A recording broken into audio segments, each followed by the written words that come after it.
Alright y'all, I want to do a review on my TearDrop trailer. This is my mobile fishing command center. I take this with me when I go on kayak tournaments, especially when I want to stay overnight and fish. And there's a reason why I bought this one, because you know it was light, it was easy to haul behind the truck, and you know this specific one actually came with a kayak rack on it, or just upper rack, and I was able to put my kayak on there, and I really love that about this. Now, this is what you see when you open up the rear hatch here, and I'm just gonna let those fall. I'm filming. There we go. And you'll see that I've got everything back here that I need, from my camp stove, a couple things for making food, and it'll actually ride like this. This is a custom home build. I did not build that. I wish I could take credit for it, but some people over around Baltimore built it, and man, did they did a phenomenal job. They've got excellent woodwork here. This is where I keep all my pots, pans, kitchen utensils and stuff like that.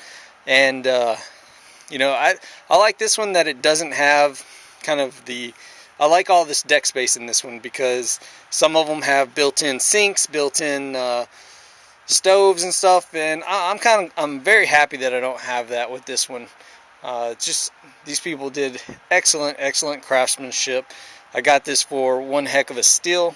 This is where my cooler would go. It slides in and out very nicely, and locks.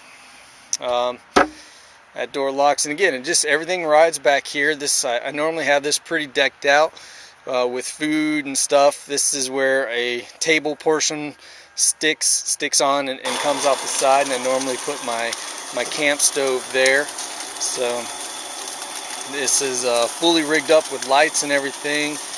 The problem that you run with the home build units is that you have to get them. Of course, you have to get them titled and everything, and so there's with the home builds, you have to go through some extra steps. So I was glad that I found one in Maryland that was already titled and everything, so I didn't have to go through the process. I still had to get it inspected and everything. So walking around the side, you'll see that they did an excellent job with the outer coating fiberglass of this. They actually restore boats, and so they had very good knowledge on how to fix things and make them up very nice. This is my electric plug, to where I can run electric into this. Now the whole thing is actually battery operated. I've got very nice wheels that are on this. They are 14-inch. These are ST205 75 R14s. This is very important to have a good tire on this, because you know some weight that's associated with this, but it's not as much as like a normal camper would be. Another good thing with this one is I have jacks right here. All right, so that come down and stabilize this. I believe they built it off of a pop-up camper frame, and we're able to incorporate those in there. Moving over to the doorways, that's actually a very nice feature, is having double doors. And I mean, this thing's super cozy. See, I'm just in here laying down. I'm actually laying down flat. The whole length of the camper is around 10 feet or so, and I'm only 5'8", but I can sleep comfortably in this with my wife, my two small dogs, and it's very cozy. The way they insulated this is very good too, because it retains the heat inside of here very nice. You can see that it is very well done. I've got battery operated lights that are on a switch, which means I don't need power. You can see my fan, my small $18 heater that I have in here, little hooks and stuff. Got privacy curtains, Tommy Bahama pattern. These actually come in handy. They're just Coke holders or can holders, but they're actually come in really nice. This is where I store the table for outside. Got a nice paneling there, so there's some and it's super comfortable. What I have is I think it's like $130 memory foam queen size mattress topper that I put in here, and that's actually raised it up a little bit more, so it's giving me less clearance down there. And when I'm on fishing tournaments and stuff, I will plug a lot of my batteries and chargers in here because I'm running electronics on the boat and cameras and so forth. So this makes it very nice in that sense. And we're gonna come out and move around the front. As I was talking about this rack earlier, this is a Swagman Rack, and it's done very well for me in hauling my Slayer Propel 13, which is a fairly heavy boat. You know, it's about 100 pounds or so, and it actually fits over very nicely over the top of the sunroof there. But I definitely recommend getting one with 2 doors, because with 2 doors you don't interrupt the other person when you're waking up in the middle of the night trying to crawl over them. So continuing to the front, I need to clean this thing off a little bit, but it's a very aerodynamic light.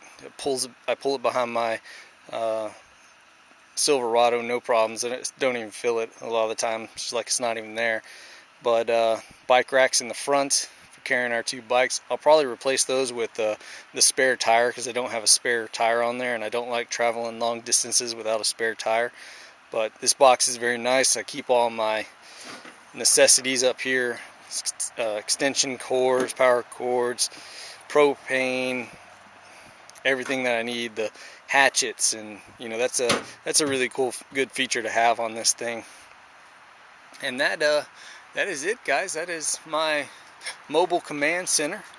If you have any questions or comments, or want to know anything about it, or what it's like sleeping in it, any questions that you can come up with that might help you with your purchase when you're looking at one of these, just comment below and I'll get back to you. So as always, thanks for watching. Please subscribe. I'm going to do some camping videos with this, kind of showcasing my TearDrop camper. I really love it. It's a ton of fun. Super light. It's always turning heads. People are always wondering about it, and it's perfect for just kayak camping. It really is. Kayaking and camping and just being low key and not taking a ton of stuff with you. Some people take everything they have at their house with them sometimes, and I didn't want that. I wanted something that was just above tent camping. I didn't want to always be camping in a tent when I'm going to kayak tournaments, and I wanted to be able to haul my stuff and not always be having to continuously load my stuff into my truck so that I could go camping. I mean, a lot of the time it takes me, it's really just loading the kayak on top of this thing and going, and that's what I wanted, kind of an all enclosed trailer camper. So these things are awesome, and I lucked out and just found one that was phenomenally built, just incredibly built well. Built incredibly well. So hey, as always, guys, thanks for watching. Thanks for subscribing. If you haven't subscribed, please do so, and y'all have a good one.